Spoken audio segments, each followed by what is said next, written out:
Acting Speaker, I'm pleased to rise to speak on the Building and Planning Administration Enforcement Bill 2026. And straight off, we have moved a reason amendment on this bill, and for good reason. And if I can just read it out again, that this House refuses to read this bill a second time until the government has allowed for proper consultation with the industry to occur. And that's what the industry is telling us, that the government has had months and months and maybe years to create this 700-odd page bill, and the industry's had 2 weeks to look at it. And in the words of the member for Albert Park, she actually said this is one of the most comprehensive overhauls in building. Why give the HIA and the MBV, Master Builders of Victoria, 2 weeks to look at what the member for Albert Park described as the most comprehensive overhaul of building? And they get 2 weeks to reach out to their members to get feedback. And that's why we've moved this reason amendment, because if it is what the member for Albert Park stated, then they need more time. And that's what they're saying to the opposition, and that's what they have clearly stated to the member for Caulfield, the shadow minister in this space. But I tell you what, I hope the government coming forward gets some speakers up here with a little bit more credibility than the last two I've just listened to. They're 2 leading speakers on this bill, because what came out of their mouth was absolute rubbish. They actually haven't read the bill, they don't understand the bill, because that's why they're just rambling on the way they are. It's really that simple. If people actually got into the guts of this bill and talked to the builders in the industry about why this bill is so not good for the industry, they'll get the feedback. But the problem with this side of the chamber, that side of the chamber, is they just take the minister's notes. They're too lazy to actually pick up the phone and talk to builders about this bill. And my phone has rang off the hook about this, and particularly the minimum financial requirement. This is going to just hamper building houses in this state like you would not believe. So I'm going to start a bit of an education for those opposite who might actually pick this up. Now, first thing I'll say to them, because I think they're clueless when it comes to construction, Deputy Acting Speaker, is that part of the hammer, that hammer's in the nails. This part of the hammer pulls the nails out. So there's your first lesson. Now let's get into the MFR. The minimum financial requirement will completely decimate mum and dad builders in this state. Now, I'll put it in the simplest terms I possibly can so those opposite can understand. If I'm a builder and I have a turnover limit of $2 million or $1 million, it doesn't matter. The old system would be that once I finished a house, might be worth $350,000, that comes off, I could roll another house back on. The minimum financial requirement stops all that. The minimum financial requirement is on your overall turnover.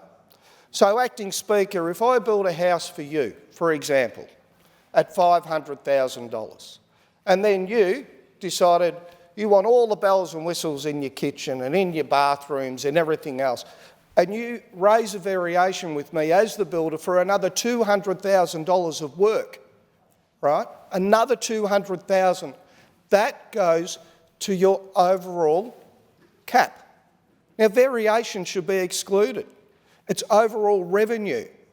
And if you're a builder like me, before I got into this place, that I did commercial construction and domestic construction, they all now get lumped in together. So if I'm only on a $2 million limit and I do a $1 million commercial project, I only get $1 million of housing, that's about 2.5 houses a year on an average cost. That is it. I cannot build any more homes. And how do you think this is going to hamper the Metricons and the Simmons of the world, who are our biggest delivery of homes in this state? That they are now capped at a turnover.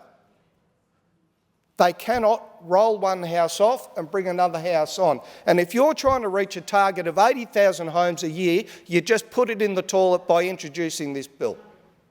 You have stuffed it. Absolutely stuffed it. You're already, 44 or 46,000 homes behind in 2 years alone on the government's own target.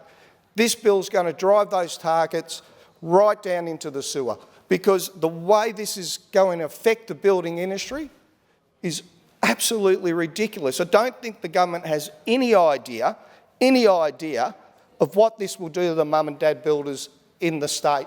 And they're the ones that actually deliver most of the homes. It's not your Metricons, it's not your Simmons, it's your mum and dads. They're the ones. I mean, the member for Footscray, honestly, and I wish the member hadn't walked out, she actually said, we're only worried about big industry. The HIA and Master Builders Victoria, their membership isn't big industry. They're small business owners. They're mum and dad builders. They're the ones that are employing tradies.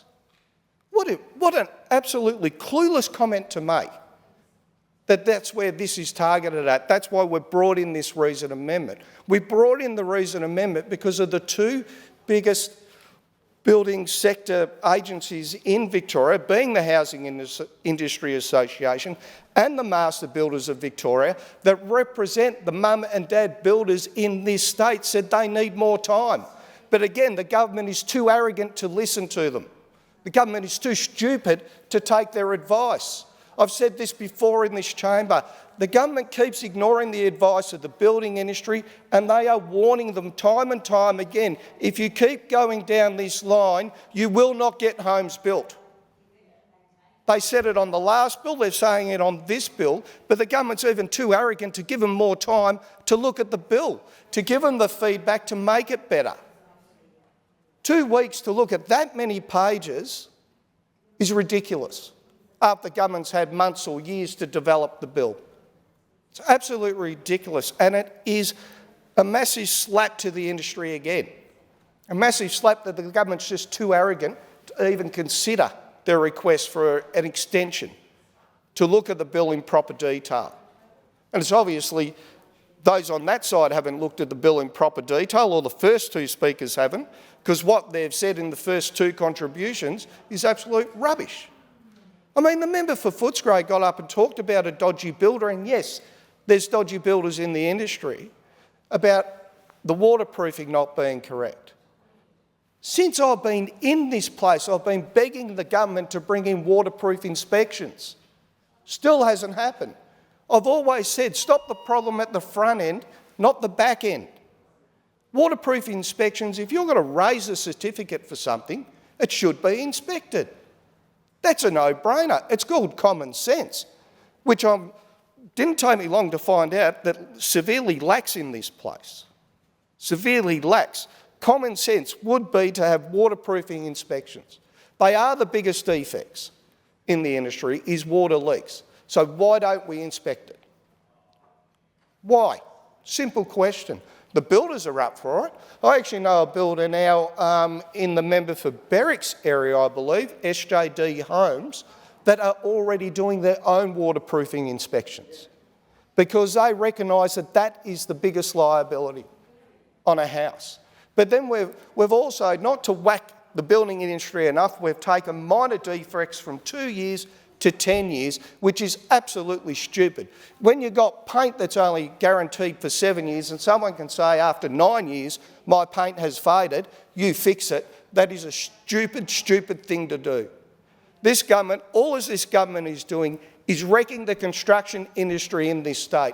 All this government is doing by this legislation, by ignoring the industry, by their request to look at it further and more in depth, is going to be delivering less homes in Victoria in the middle of a housing crisis. You can't meet the own targets you set anyway. So why wouldn't you listen to the industry to get more homes into the market? But this bill and what the government has done to the construction industry in Victoria is just criminal. It's criminal. New builders trying to get into the industry won't be able to do it under the minimum financial requirements. It's the new ones we need coming through. We need more trades, we need everything. And all this government has done to the industry since I've been here is stuff them around.